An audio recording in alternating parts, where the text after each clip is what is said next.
Oi, família linda, bem-vinda! Prazer receber você mais uma vez aqui no consultório de portas abertas e o nosso carinho de sempre de me dirigir a você com essa vontade de fazermos um bom programa juntos. E eu sei que nós temos sido família durante todos estes anos aqui na Novo Tempo e cada vez mais essa família aumenta, essa família cresce. Obrigada a você que nos acompanha, que compartilha, que confia. Deus abençoe muito a você. Hoje nós vamos falar sobre amor. O amor acaba? Como é que está aí o seu relacionamento? Como está o seu casamento, ou o seu namoro, o seu noivado? Enfim, você é uma daquelas pessoas que alega dizer que o amor acabou? Que já não sente mais o que sentia antes, que o casamento já não está acontecendo mais, que vocês já não sentem mais o amor. Mas aí tem gente que diz que o amor não é sentimento. Mas é aquele frio na barriga que a gente sente. Mesmo que depois que você entende que passou a paixão, ok, a barriga já não... tem aquele friozinho gostoso de antes. Mas já não tem mais aquele convívio gostoso, já não tem romance, já não tem aquela piscadinha, já não tem aquela noite especial, já não tem jantarzinho fora, nem dentro também. É do jeito que dá. Faz um lanche, todo mundo senta no lugar que quer, mas o casamento, a relação já não tem aqueles momentos especiais. Estão distantes, não se conversam, não dialogam, brigam, discutem também. Tem esses, não é? Brigam horrores, já não se entendem, os planos já não são os mesmos. Essas conversas que você escuta de muitos casais falando de crises. E aí conclui-se que o amor acabou, a gente não se ama mais. Eu não tenho interesse por ele não tem interesse por mim. Darleide, o amor acabou. Essa é a conclusão que muitos casais têm. E aí, como é que está com você? Sabe dessas histórias assim? Quer compartilhar com a gente? Quer perguntar? Porque a minha primeira pergunta de hoje para o meu convidado, que eu já vou apresentar, é: o amor acaba?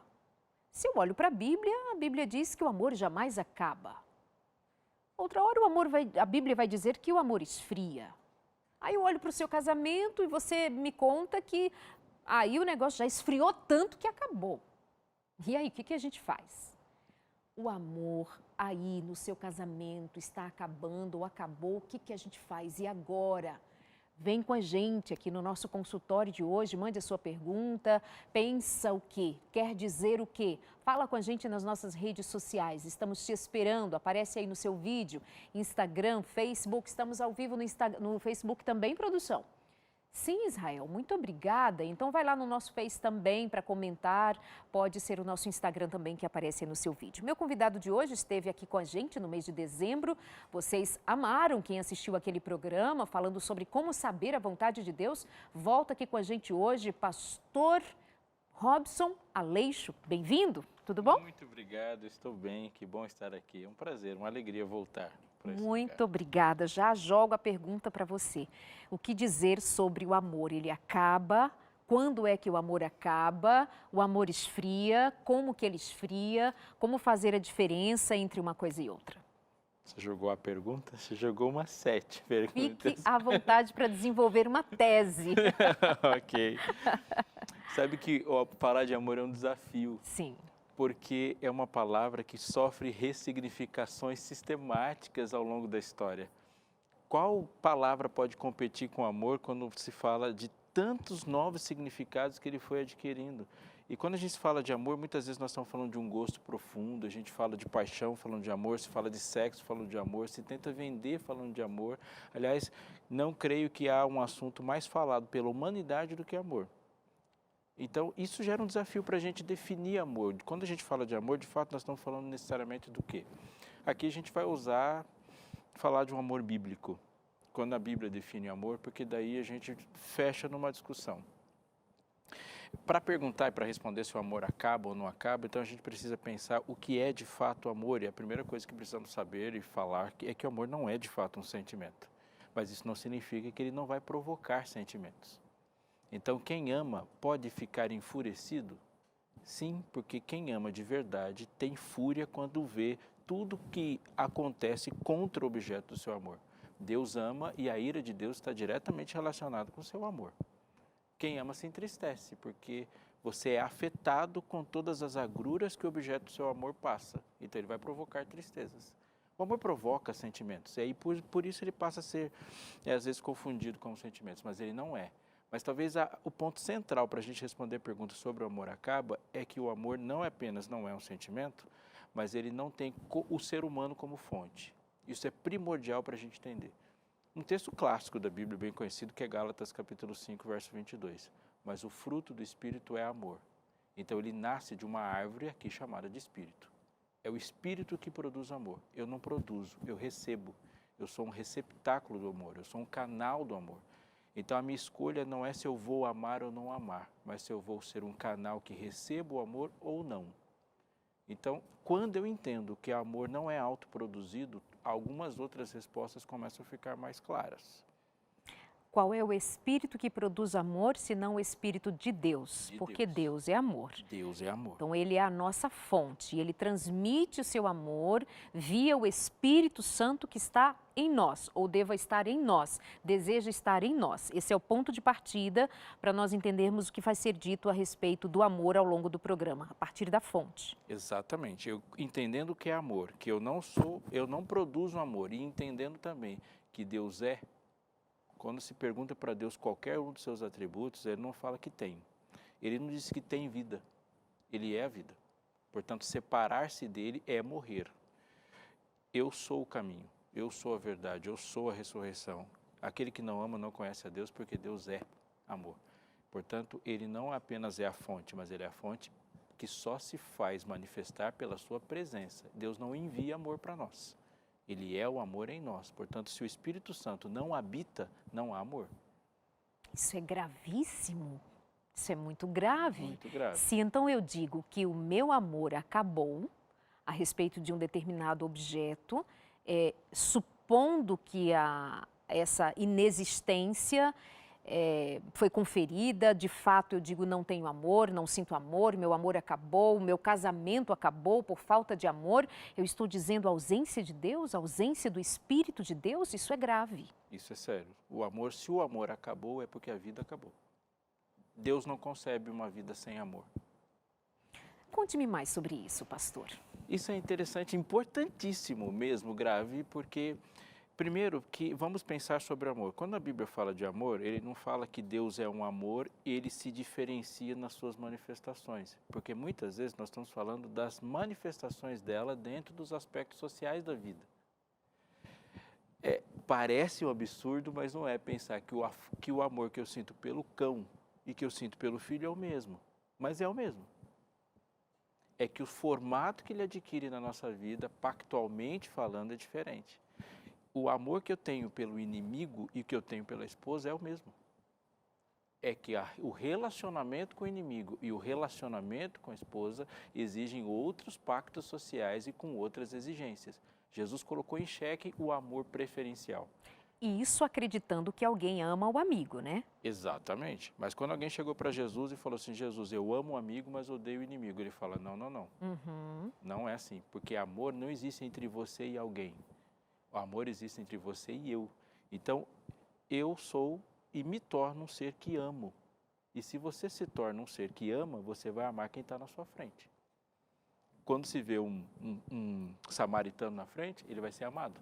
Quando vê o inimigo, ele vai ser amado. Quando se vê o filho, ele vai ser amado. Porque o amor não é algo que acontece entre nós. É algo que acontece a partir de nós. Isso define próximo. Quem é a pessoa que devemos amar? Qualquer um, porque você é um ser que ama. E quem ama, ama. Ai, isso é tão bonito. É profundo, é direto, é algo que nos incomoda de certa forma, porque dizer que não ama e admitir que não está sob o Espírito de Deus é alguma coisa que nos sacoleja, que nos põe para pensar e às vezes até para renegar essa ideia e dizer, não é bem assim. Mas veja que foi optado aqui pela direção do que a Bíblia diz a respeito de amor, quem é o amor e a fonte do amor. E isso é alguma coisa que precisa permear todo o nosso diálogo aqui hoje. Nós já fizemos programas aqui sobre o divórcio, nós já falamos sobre a respeito da lei, da legalidade que envolve a relação conjugal frente às questões humanas, frente às questões jurídicas mesmo.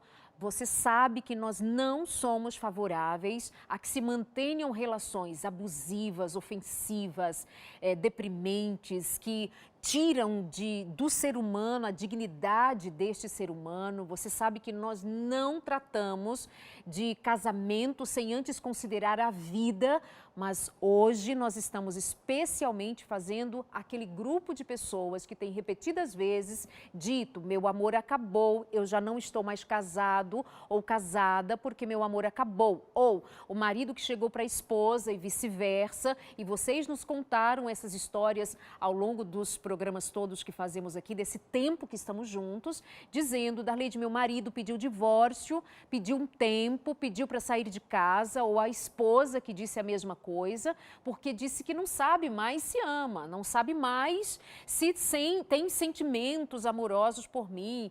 E essas situações a gente precisa encarar o que nós, como cristãos, estamos dizendo ao dizer exatamente que não amamos mais. Por isso, é interessante que você considere que nós não estamos levando em consideração essencialmente aqui o amor comercial, o amor vendido, o amor romântico. Porque se formos por este caminho, eu chamo de amor comercial, é o amor do jantarzinho, da florzinha, que a gente não despreza, mas a essência e que mantém uma relação, um casamento e a vida é esse amor aí que é entre eu e Deus, não é?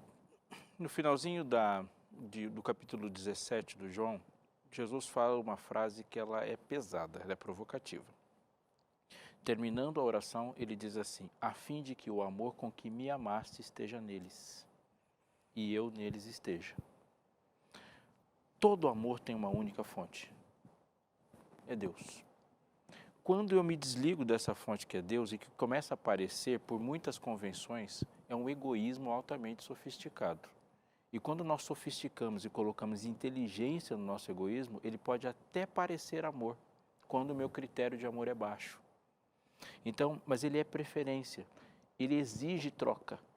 Ele exige uma troca, porque se a gente for pensar, nenhum de nós consegue e quer manter um relacionamento que não tenha reciprocidade. Ele exige troca, mas isso pode não ser amor. Porque o amor ele tem uma única fonte e não depende de troca. Relacionamentos precisam de troca. Os relacionamentos todos precisam de troca. O amor em si? O amor, em essência, não precisa de troca. E aqui há algo importante para se dizer sobre o amor. Quando a gente pega o texto bíblico diz que aquele que não ama não conhece a Deus, porque Deus é amor, isso significa que o amor é pré-existente ao ser humano. O amor nunca foi criado. O amor existe eternamente. Portanto, se o amor é eterno, ele nunca foi criado, porque Deus é amor e Deus sempre foi amor, significa que o amor nem sempre pode ser caracterizado por sacrifício. Então, o que é que acaba? Quando as pessoas estão dizendo que o amor acabou, elas estão dizendo, nós estamos falando a respeito de que amor? O que é que acaba? Vamos pensar nos textos bíblicos para essa resposta. Um dia alguém chegou para Jesus e perguntou: Jesus, o que é a lei? Ele falou: como interpretas? Amar a Deus sobre todas as coisas e ao próximo como a ti mesmo. Faz isso e viverás. Ou seja, lei para Jesus é amar e amar. Quando alguém perguntou para esse mesmo Jesus, através de João, o que é pecado? Ele falou: pecado é transgressão da lei. Jesus falou que a lei é amar. A mesma Bíblia diz que pecado é transgressão da lei. Temos uma conclusão óbvia aqui: pecado é não amar. Mas quando ele foi falar da lei para mim, ele parcelou em 10. Essa mesma lei que ele diz que é amar, ele disse assim: amar é, não terás outros deuses diante de mim. E começou a colocar. O que são aquilo em essência? Aquilo são regras de relacionamento. Amor não é místico. Amor é um comportamento. Mas é um comportamento impossível se não for ligado à fonte desse comportamento que é Deus. Amor não é abstrato. Jamais será. Porque Deus não é abstrato. Deus é prático. Deus é um Deus de relacionamento. Então, o que acaba? Todo relacionamento, em essência, acaba por quebra de regras. Todo. qualquer relacionamento. O relacionamento que nós temos com esse sofá pode acabar com quebra de regras, porque até o sentar em cima do objeto envolve algumas regras. O relacionamento que você tem com o seu aparelho de televisão envolve regras de relacionamento, porque Deus governa o universo com regras de relacionamento. As regras de relacionamento transformam e protegem o relacionamento. O amor não é produzido por regras, ele é protegido por regras. Protegido. Então, o que acabou? A sequência de quebra das mesmas regras fazem com que o relacionamento se desmanche. Qualquer relacionamento. Então, o que a gente chama de esfriar não foi o amor que se esfriou ali necessariamente, mas a sequência ou a sistemática quebra de relacionamentos faz com que aquilo não foi protegido. E aí fica impossível o convívio, muitas vezes, mas não o amor. O amor pode permanecer. O amor pode permanecer, porque o amor não está em mim, o amor está através de mim. Porque se a fonte do amor é Deus, ele nunca vai acabar, porque Deus é eterno. Então não é que o amor pode, ele vai permanecer. Mas ele pode permanecer não em mim. Em mim, exatamente. Porque ele vai permanecer. É como a lâmpada da energia elétrica. O fato da lâmpada ser desconectada do bocal não faz com que a energia elétrica tenha acabado. Vou fazer um desafio. Você está entendendo? Como é que está chegando para você aí agora? Manda para a gente agora, lá no Facebook ou no nosso Instagram. Você está entendendo? Você pegou aí o fio da meada, a razão e a proposta do que nós estamos falando aqui. Nós estamos ouvindo o pastor Robson Aleixo destrinchar aqui essa ideia de amor, a fonte do amor, o que significa o amor, e estas últimas palavras foram assim ao ponto. Então, o que nós estamos chamando de amor que acabou, amor que esfriou? Você entendeu? Conta aqui pra gente, só para eu saber se vocês estão pegando, porque isso não é qualquer coisa que você vai encontrando em qualquer canal de televisão. Você não encontra isso aqui em qualquer lugar. Deixa eu abrir aqui essa revista. Só se for a nossa, que eu tenho aqui em mãos, é a lição número 3, O Amor Acabou. E agora, da revista Entre Família, que eu tenho aqui, ó. Posso mostrar aqui? Isso. Aqui, ó. Entre Família, revista Entre Família, você entra em contato com a gente agora e pede a revista que nós vamos mandar para você de presente. A terceira lição é justamente com esse tema, o amor acabou. E agora? Vamos lá, tem perguntinhas chegando já aqui pra gente. Como evitar, então, que o amor esfrie no casamento, depois de anos que estão juntos? Meu casamento está morno, não tem mais desejo um pelo outro. Então, a proteção, as regras da manutenção desse relacionamento é que precisam ser resgatadas. Mas o amor provavelmente permanece aqui. Sim, porque a gente tem que entender a nossa própria fragilidade. O julgar-se incapaz é um elemento fundamental de qualquer sucesso. Mesmo que seja impopular dizer isso, tudo começa com uma admissão de fracasso. Eu sou incapaz de fazer isso sozinho. Eu sou incapaz de fazer isso sem Deus e eu devo olhar para a pessoa que está comigo dizendo, eu sou incapaz de prosseguir nessa caminhada sem você. Deus nos deu o privilégio de enfrentar o mundo com 2 cérebros. Isso é um privilégio. O que eu devo fazer, então? Primeiro, eu me aqueço com Deus. A primeira coisa é perguntar para Deus, Deus, como que eu posso?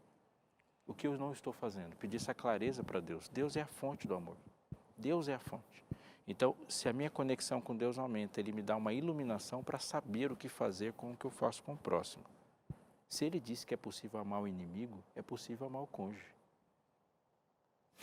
Você aquece assim? O que eu tenho que fazer com o cônjuge, o que eu não faço com o inimigo é morar junto, é dormir junto.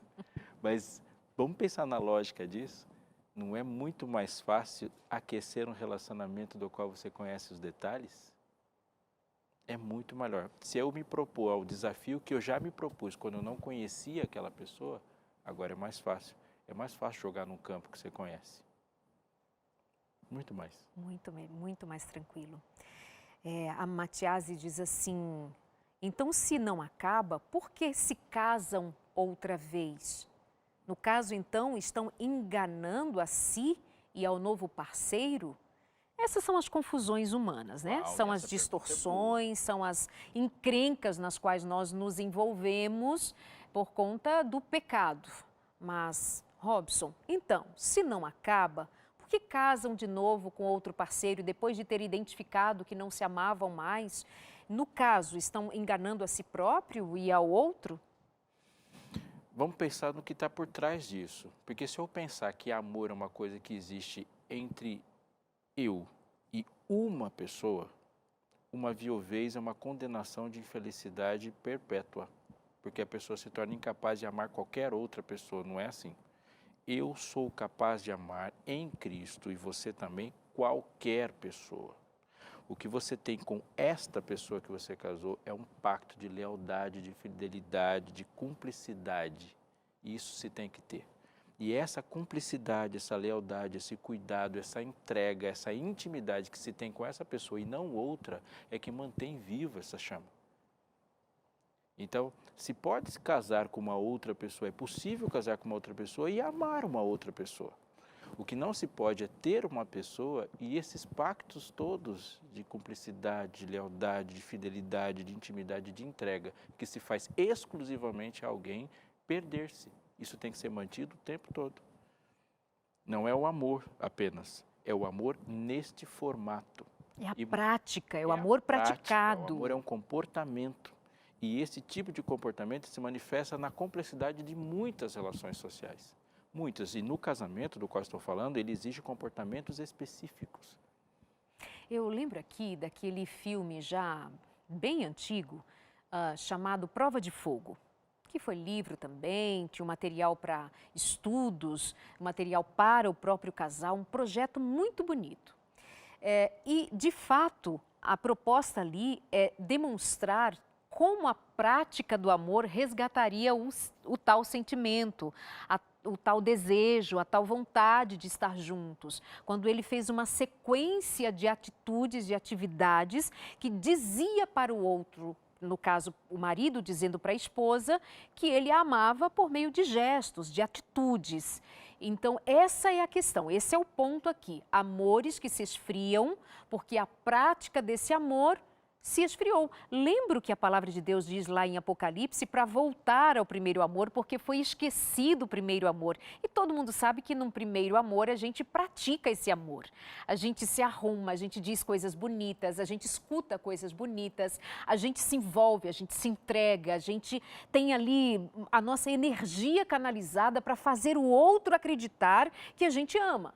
Depois cai na bendita rotina, eu digo bendita, porque todo mundo precisa de rotina, não é? Criança precisa de rotina, adulto precisa de rotina, agora a gente esquece da rotina de amar. Esse texto que você citou é fantástico, porque ele fala, volta, lembra-te, pois, de onde caíste e volte à prática das primeiras obras. Exatamente. Ele fala para voltar a fazer o que se fazia antes. O amor, insisto, o amor é um comportamento indisfarçável. Há uma frase interessante sobre isso. Se você ainda não tem esse comportamento, comece fingindo que tem esse tipo de comportamento, que a hora que ele começar a aparecer de verdade, você já está habituado. Bom, muito bom. Vai agindo como se amasse. É interessante que esse texto que eu citei no começo fala, Gálatas 5:22, o fruto do Espírito é amor. Então ele não fala dos frutos. E quando ele define o fruto do Espírito como amor, ele coloca depois comportamentos decorrentes dele. Alegria, paz, longanimidade, bondade, fidelidade, mansidão, domínio próprio. São comportamentos. Aliás, eles são traços de caráter de Cristo. Cristo é assim, alegre, bondoso, longânimo, paciente. Fiel. É lindo. O meu ex diz a Mércia, meu ex disse que o amor acabou e foi viver com outra, mesmo sendo cristão e nunca voltou. Aí está uma outra questão também, um outro conceito que a gente precisa trazer à luz. O conceito de ser cristão, não é? A gente pensa que ser cristão é uma marca de roupa, que quem pode vai lá e compra e usa. E quando eu uso, eu digo, eu estou usando a roupa da marca cristão. E ser cristão tem a ver também com a prática, tem tudo e absolutamente tudo a ver com a prática do viver como Cristo viveu. Então, eu percebo que quando chegam as queixas sobre relacionamentos e etc., aqui a gente trata especialmente de relacionamentos, aí vem a questão, ele era cristão ou ela era cristã e fez isso, fez aquilo, porque é óbvio que se espera de um cristão comportamento diferente, porque o comportamento de Cristo é que deveria direcionar essa relação. E é justamente na família cristã, nos relacionamentos cristãos, porque... Deixa eu te dizer uma coisa, que a gente tem uma multidão, a gente tem milhões de pessoas que assistem a Novo Tempo, sem exageros. Nós estamos falando de famílias que são alcançadas pelo que nós pregamos aqui. Então, maiormente esse público é cristão, das mais diferentes igrejas. E quando nós tratamos aqui de questões como divórcio, violência, educação de filhos, saúde, o que seja, nós estamos pensando, nosso foco é igreja, é o povo da igreja, é o povo que usa a marca de cristão, é o povo que conhece Bíblia. Ai, mas não pode falar desse tema, não pode falar de divórcio, mas os crentes estão se divorciando.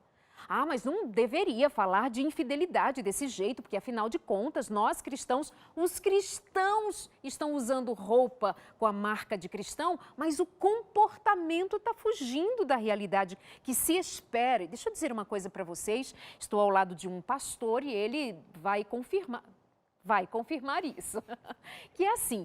O mundo não religioso, esse que a gente chama de mundo, os mundanos, os seculares, este mundo lá de fora da igreja olha para os cristãos e espera comportamento de cristão.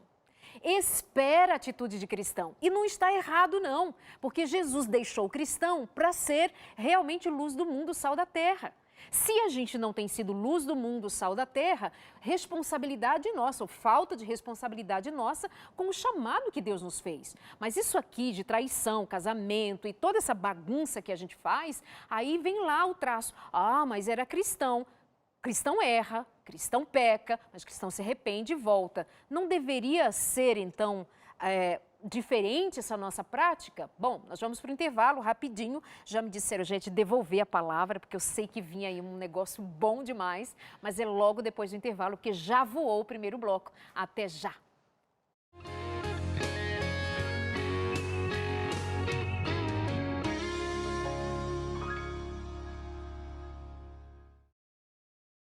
De volta aqui com o nosso consultório, uma alegria imensa de ter você aqui num papo sério. Eu volto a dizer, você não encontra essas conversas sérias e profundas, bíblicas, em qualquer lugar. Nós fazemos com amor, com carinho, com respeito, com responsabilidade. Foi para isso que Deus nos convocou, é para isso que a Novo Tempo existe, para chamar a tua atenção para aquilo que é realmente necessário e urgente. E nada é mais urgente na Terra que amor.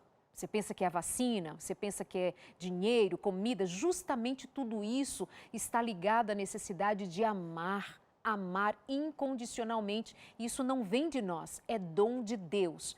Essa é a conversa de hoje aqui no nosso consultório sobre o amor acaba. Muitas perguntas, muitas questões chegando. Meu convidado, pastor Robson Aleixo, é pastor, ele coordena pastoral da Universidade Adventista em São Paulo. Você pode encontrar dezenas de sermões, palestras para jovens, para adultos, para a igreja, nos sites da Universidade, da Unasp. Põe lá, Unasp São Paulo, Unasp Engenheiro Coelho, põe o nome dele, Robson Aleixo. Você vai encontrar muito no YouTube, a rede social também dele, o Instagram. Ele posta foto do cachorro, com a família, mas sermão mesmo é lá no YouTube, né, pastor?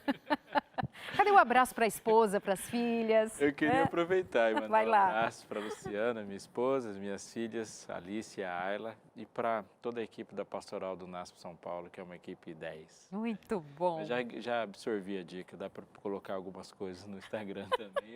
Eu tenho algumas coisinhas. Umas coisinhas, né? Muito bom, pastor, muito bom. Bom, muitas perguntas chegando aqui para a gente, então vamos lá. Minha questão é, o que nós estamos propondo aqui não é o pensamento clichê Nem aquela resposta breve que parece que diz tudo, mas não disse tudo. Que é assim, o amor nunca acaba porque Deus é amor. Tá, mas aí você olha para as relações humanas e vê que está geral precisando de um suporte, de um entendimento, de uma compreensão. Então a minha questão é, você está entendendo a proposta, onde é que nasce o amor e como é que a prática do amor repercute nos sentimentos e nas emoções? Pastor Robson, vamos recapitular, vamos trazer de novo à tona como é que a gente entende essa proposta de o amor que não acaba? Muito importante a gente pensar nisso. Primeiro, a gente precisa separar uma ideia construída social, cultural, historicamente como amor. E se você cair nessa de começar a entender o seu próprio amor e nos seus relacionamentos a partir das propostas de definição de amor que o mundo te deu em todos os seus espectros, você vai ficar confuso claramente, porque o amor pode ser de uma relação sexual ou uma vontade de comer alguma coisa ou uma propaganda de lanchonete. Tudo isso é chamado de amor, porque como a humanidade nunca conseguiu por si só alcançar o amor, ela optou por rebaixá-lo. E ela começa a redefinir a sua própria imagem, mas a sua própria imagem em pecado é absurdamente confusa. Então, o que você está definindo que acabou? Quando a gente pensa no amor bíblico, e se você quiser se apoiar numa base sólida para poder repensar a sua própria vida, ela tem que ser a Bíblia. O amor bíblico, primeiro, a fonte é divina. É fruto do Espírito. Deus diz, eu concedo amor, e nisto saberão que sois meus discípulos, se vos amardes uns aos outros. Deus define seus filhos, ou seja, aqueles que têm a mesma identidade que Ele, a partir do amor. Você e eu não somos capazes de produzir amor, ele não é autoproduzível, ele é recebido. Agora tem uma coisa muito importante. Quando a Bíblia fala, ou nós usamos a expressão conversão, e entendo o que eu estou querendo dizer, conversão é, em essência, a transformação de alguém que não amava em alguém que amava. Jesus disse, se me amais, guardareis os meus mandamentos. Ou seja, a guarda dos mandamentos, ela só é legitimamente feita a partir da vontade de amar alguém. Amo e guardo. Uma pessoa que tenta guardar mandamentos sem amar, inevitavelmente, em algum momento da vida, vai parar de fazer isso.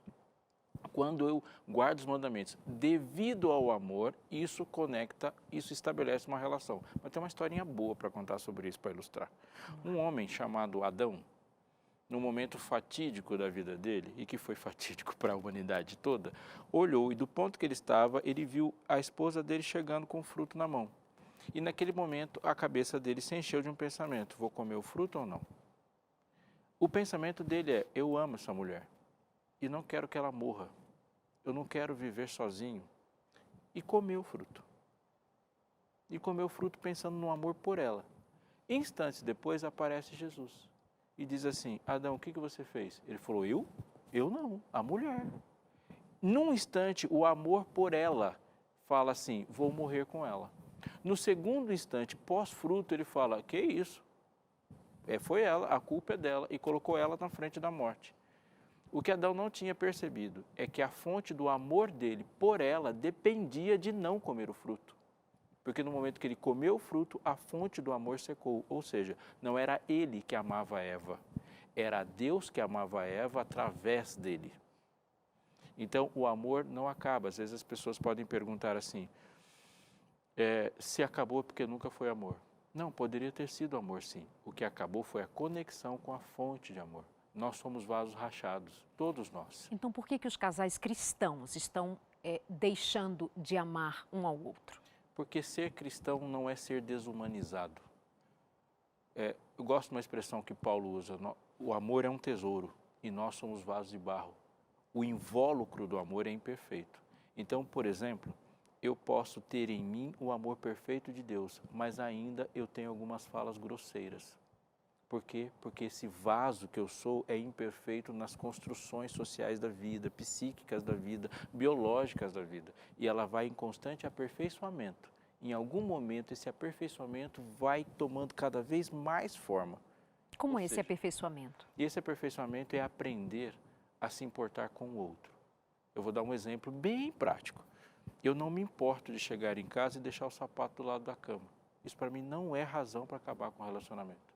Porque o amor que eu sinto pela minha esposa não envolve isso como declaração de amor. Até o momento que ela fala, diz assim, isso aqui para mim é importante. O sapato não é importante, a pessoa que é.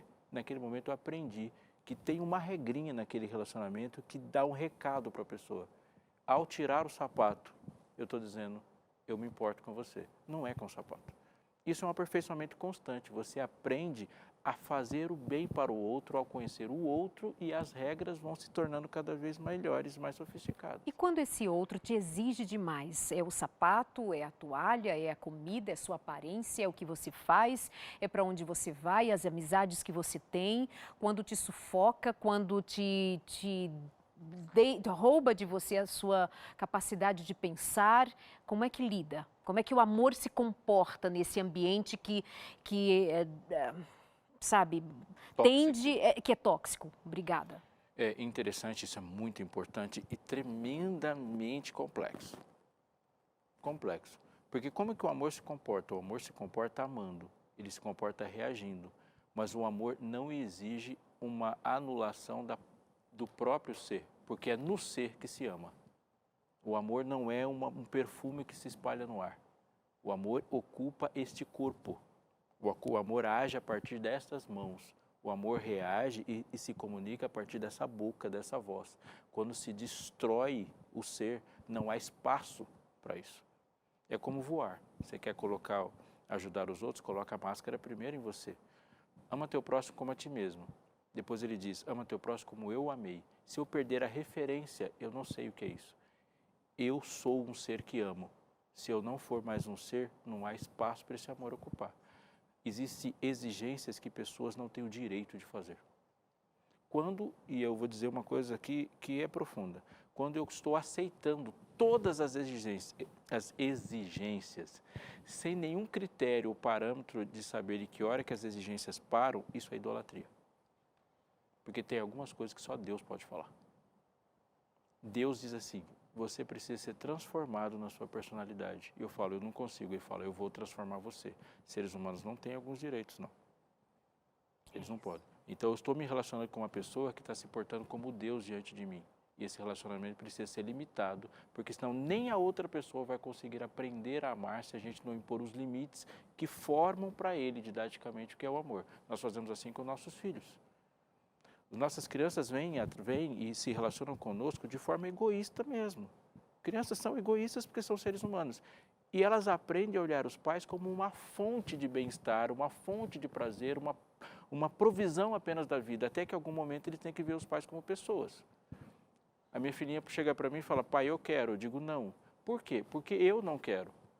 Naquele momento ela entendeu que existem duas pessoas conversando e não um carente e uma fonte.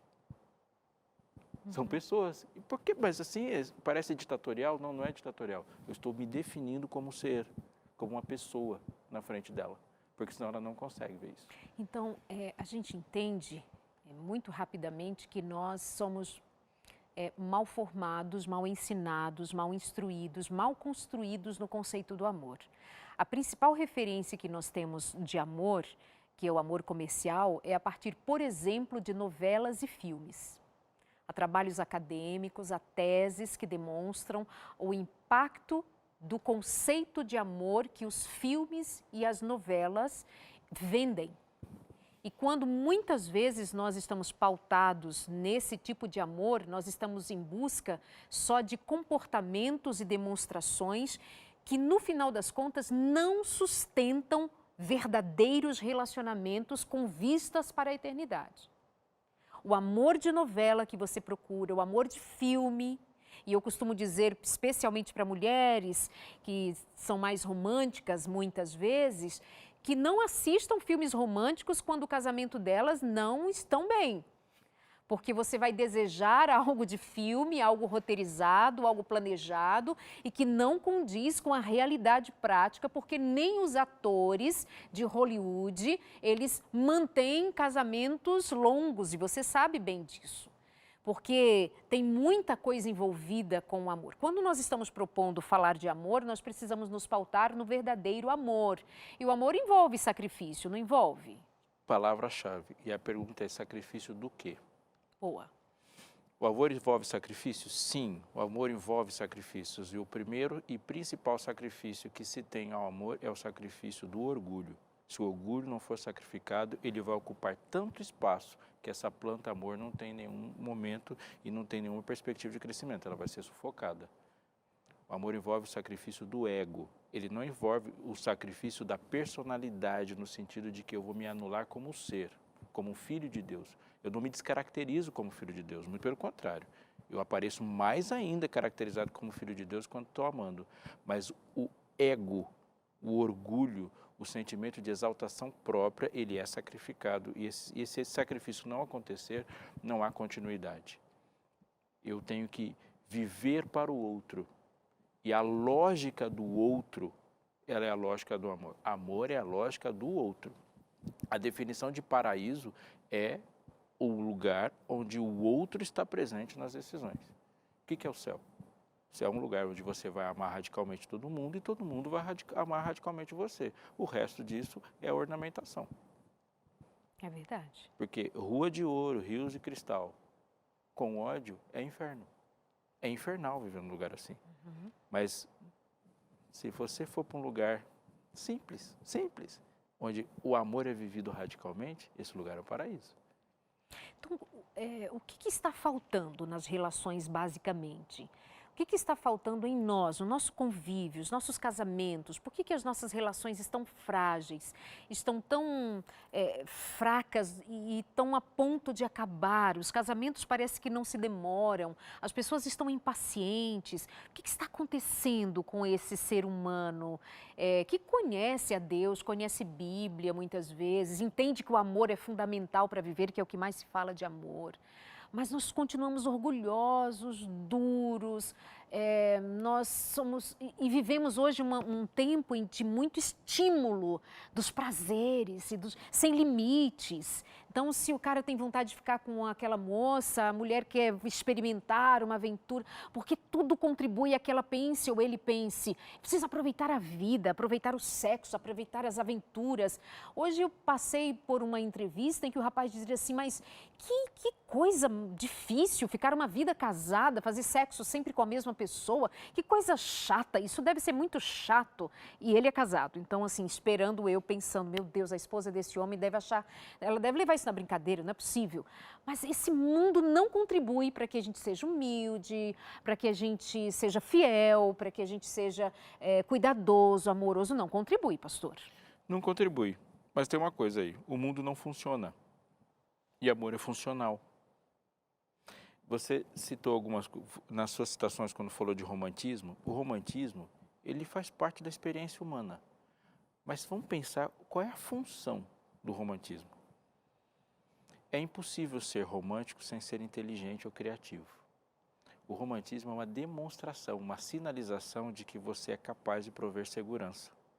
E um cérebro do lado de lá, que está procurando segurança, ele vê nessa sinalização uma capacidade de continuar vivendo juntos. Se uma pessoa não tem um mínimo de inteligência, ela não consegue ser romântica. Romantismo envolve inteligência, envolve criatividade. O romantismo envolve ousadia. E as pessoas se comunicam assim. Ou seja, uma pessoa ousada, criativa e inteligente é capaz de viver junto com a outra, mostrando instrumentalizações para cuidar. Se entendeu isso. Ou seja, ele é funcional em um aspecto. Mas pode ser que em outro momento da minha vida eu preciso de outro tipo de sinalização. Em algum momento da vida, depois da juventude, é necessário simbolizar para o outro mais significados. Uma pessoa que viveu 20, 30 anos do casamento está muito mais carente de significados do que de romantismos. Porque aquele sinal já foi dado. Depois de 10, 15, 20 anos, você já convenceu a pessoa da sua inteligência ou da sua capacidade. O amor, em cada fase da vida, ele é funcional. Quando você tem 15 anos, você tem um gosto físico de uma pessoa de 15 anos. Com 20 anos, o meu padrão de beleza é de quem tem 20 anos. Com 40 anos, o padrão de beleza é de alguém com 40 anos. Portanto, o formato do amor acompanha a maturidade e a sequência da vida, porque o amor é funcional. Alguém já chegou para mim e falou do corpo da esposa. Eu falei assim, mas esse é o corpo que você está imaginando? É um corpo de defunto. Porque alguém que viveu uma vida e a vida traz marcas no corpo. Você vai olhar para o corpo daquela pessoa e vai ver as marcas dos filhos que ela te deu. Se ela tivesse não cuidado de você e tivesse cuidado só do corpo, em vez de estar cuidando de você, ela teria aquele corpo que você desejou. Mas ela, em vez de cuidar do corpo dela, estava cuidando de você, por isso que o corpo é diferente. Então, tem marcas suas naquele corpo. Isso é uma razão. A outra é que as pessoas estão se juntando sem colocar o relacionamento como prioridade. Essa é a palavra que nos está faltando. Gosto da história de um homem que chegou para um guru e disse assim: eu quero ficar rico, milionário. Ele falou: então amanhã eu vou te ensinar a lição principal da sua vida para que você se torne milionário. Ele falou: tudo bem. Acordaram de manhã e foram para a praia. E ele ficou super empolgado porque ia aprender a lição que o tornaria milionário. Ele falou: me segue. E ele foi entrando na água. Quando a água chegou quase na altura do peito, ele pegou aquele homem pela cabeça e afundou ele na água. E depois de alguns segundos, no desespero que ele estava, ele se jogou para cima, se afastou, deu um grito, falou: queria ficar milionário, eu queria morrer afogado. Ele falou: se você não aprender essa lição, você não aprende nenhuma outra. Aí ele perguntou por quê. Ele falou: no dia que você quiser ter sucesso na vida, como você quis respirar hoje, nada vai te impedir. Essa lição é válida para os nossos relacionamentos. Se você quiser ter um relacionamento, se ambos quiserem ter um relacionamento bem sucedido, como desejam respirar prioritariamente, nada impede que esse relacionamento seja bem sucedido. O relacionamento precisa ser priorizado, os filhos devem ser priorizados, a esposa, o esposo devem ser priorizados. É prioridade. E quando é prioridade, você dá um jeito. Você usa de criatividade.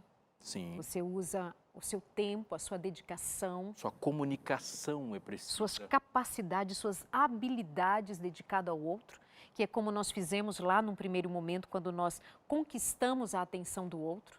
E os mecanismos funcionam muito a nosso favor. Quando nós nos apaixonamos, e aquele momento da paixão é justamente para nós usarmos a energia, a inteligência, a capacidade, a habilidade de nós dizermos para o outro, com estas habilidades e tudo o que envolve, que nós valemos a pena. Então, a questão é, quando você buscar por dar significado à sua relação, com a mesma intensidade que aquele homem que sem fôlego quis respirar outra vez, com todas as suas forças, ele queria ar outra vez. Se com todas as forças você quiser amor prático, é só começar a praticar. Mas em sua última frase, você trouxe quando ambos querem. É muito provável que a maior parte dessas pessoas que me escreveram e que estão nos assistindo ali estejam querendo saber, mas só quando eu amo e o outro não quer, o outro não vê, o outro não enxerga, a gente diz o que sobre? Há alguns limites que eles devem ser claros.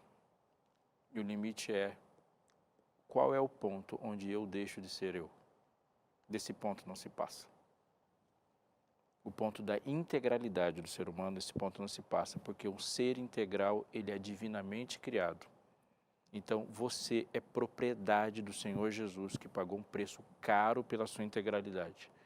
Qual é o ponto que você fala? Desse ponto não cedo mais. É saber onde a luta acaba. Mas quando se luta por alguém, você nunca vai perder. Não existe derrota quando se luta por alguém. Quando você luta por alguém e esse alguém não respondeu à luta, a derrota nunca será sua. A derrota é quando nós lutamos por nossos egoísmos, pelos nossos sonhos, pelos nossos projetos. Isso é uma luta que já começa perdida. Já começa perdida. Lutar por alguém é sempre a vitória do amor. Porque a gente podia estar lutando por carro, por casa, por telefones novos ou por novas conquistas. Lutar por alguém já é uma luta que se começa vencendo. O ponto é, até aqui, eu sou filho de Deus. Quando eu começo a me descaracterizar dessa forma, desse ponto não se passa. Então, lutar por uma relação com uma outra pessoa, que é o seu marido, que é a sua esposa e alguém que é objeto do seu amor, ela sempre será válida, ela sempre será validada pelo Espírito de Deus que se move em você. Quando o outro disser não, quando o outro rejeitar, penso que como o amor de Cristo é oferecido integralmente, nós sempre seremos capazes e livres para dizermos não até mesmo ao amor de Cristo. Quem diria que nós seríamos capazes de resistir ao amor de Jesus? Pois há quem resista. Jesus olhou para Jerusalém e disse: Jerusalém, Jerusalém, eu quis cuidar, eu quis salvar, eu quis, mas vocês mataram profetas, vocês rejeitaram a palavra, vocês me rejeitaram. Eu queria, como se fosse uma galinha juntando seus pintinhos embaixo das suas asas, mas vocês não quiseram. Era Jesus reconhecendo: eu amei vou amar, eu amarei até a cruz, depois da cruz, porque o amor não tem como ser fora de mim. Eu vou amar. Mas vocês me rejeitaram, continuarão me rejeitando, mas Jesus continuou sendo Ele próprio. Eu acho que a referência que muitas vezes nós perdemos é justamente a referência de Cristo. Sim. Como é que Jesus se comportou quando ele foi rejeitado? Como é que Jesus se comportou quando ele não foi aceito? Como é que Jesus se comportou quando chamaram até de filho de Beelzebul, de Satanás? De estar ele sendo imbuído pelo espírito de Satanás, sendo ele o Filho de Deus. Como foi que Jesus se comportou? Então, nós nos esquecemos de olhar para Jesus, mesmo muitas vezes dizendo em palavras que ele é o nosso modelo, mas às vezes é a moça da novela. Às vezes o nosso modelo é a militante feminista. Muitas vezes é o militante de partido A, partido B, que ganha a nossa atenção. Muitas vezes é o escritor A, B ou C, muitas vezes é o palestrante, é o pregador, é fulano, é ciclano, é o blogueiro, a blogueirinha. Eu sei lá quem tem sido a nossa referência, mas eu sei que a nossa cabecinha está cheia de discursos que não nasceram na palavra de Deus. Eu sei que a nossa cabecinha está cheia de referências de amor que não são pautados na referência de Jesus Cristo, que é o amor encarnado. Eu sei. E sabe, Darleide, esse amor de Cristo em nós nos faz satisfeitos, o que é muito importante para um relacionamento. Eu preciso encontrar uma satisfação em Cristo para que o que vai se completar no outro humano não seja necessariamente isso. Porque senão eu vou querer de alguém algo que esse alguém nunca vai me dar. Há uma ideia de felicidade conectada à ideia de amor, que ela também é tão perigosa e uma está infectando a outra. Porque achar que felicidade é uma plenitude constante de bem-estar e prazer, onde todo o caminho da vida é uma linha reta, é uma ilusão que nunca vai ser vivida. Então, uma vida plena, uma vida com Deus, uma vida em amor, é uma vida que há uma satisfação. Há um contentamento, e esse contentamento me torna uma pessoa madura e estável para enfrentar os momentos difíceis, probantes e infelizes. Agora, quando eu busco a todo custo uma ideia de felicidade que nunca existiu, eu vou atropelando e corroendo tudo que existe pela frente em troca de uma felicidade que você nunca vai alcançar. Há um contentamento, é o contentamento necessário, e o amor de Cristo nos faz contentes. E eu preciso entrar inteiro nessas relações de contentamento. Às vezes eu vejo alguns votos e algumas falas em casamentos ou de namorados que eu fico pensando, se você acredita mesmo que você falou, sua vida vai ser uma desgraça. Por exemplo? Você é tudo para mim. Você é o meu sol. Eu falo, coitada dessa pessoa, eu não consigo ser tudo para você, você tem que ter alguma coisa aí para você que não dependa de mim. É muito perigoso. É muito, muito. E essa coisa de que todas as pessoas têm que gostar de tudo. Ninguém consegue gostar de tudo, é impossível gostar de tudo. No outro ou em tudo? No outro e tudo. A gente ama e o amor suprime o gosto. Porque amar significa conviver com pequenos desgostos. É isso. Então, eu tenho que estar satisfeito em Jesus. E essa satisfação me faz continuar. Aliás, o amor de Cristo no meu coração me dá a possibilidade de continuar a caminhada a despeito das intempéries da vida. Ou seja, nós depositamos no outro o que o outro não tem condições de nos oferecer. Porque o outro é limitado. Só Jesus é tudo. Só Jesus é suficiente. Só o Espírito de Deus em nós nos satisfaz plenamente. Para de colocar a tua vida em função de esperar do outro que ele não tem para te dar. É como se você esperasse do mendigo uma cesta básica. É como se você esperasse de alguém que está na rua pedindo esmolas que ela te atenda em sua necessidade. Então, pode ser que a outra pessoa esteja sendo exigida naquilo que ela não tem para te dar, mas Cristo tem. E eu quero finalizar com uma citação do livro O Lar Adventista, página 50. A escritora diz, o amor é uma planta de origem celestial e precisa ser cultivada e nutrida, comportamento. Cultivar e nutrir os comportamentos, a vivência, a prática. Corações afetivos, palavras verdadeiras, amoráveis, farão famílias felizes e exercerão influência própria para elevarem todos quantos entram na esfera dessa influência. A influência de quem? De Cristo, do seu Espírito. Sabe o que está faltando nos nossos lares, nos nossos relacionamentos? Basicamente, falta Cristo. Falta a luz do céu, falta o Espírito Santo. Sobra a televisão, sobra a internet, sobra todos os entretenimentos da vida sobram, mas falta o Espírito de Cristo. Então, que fique para os casais e para as famílias que o amor é uma planta de origem celeste, precisa ser nutrida com atos de amor, com práticas de amor. Pastor, muito obrigada, viu? Foi um prazer recebê-lo. Volto outras vezes. Com certeza. Sim. É sempre uma alegria. Muito, muito. Obrigada, pastor. Nos encontramos aqui, mais um consultório na semana que vem, cheio de amor para você. Deus te abençoe muito. Mais oração, mais busca pelo Espírito de Deus, mais unção, mais temor a Deus. Se guarde, se proteja, se consagre. Afinal de contas, somos cristãos e o amor de Cristo permanece em nós. Um abraço, até lá. Deus os abençoe. Tchau.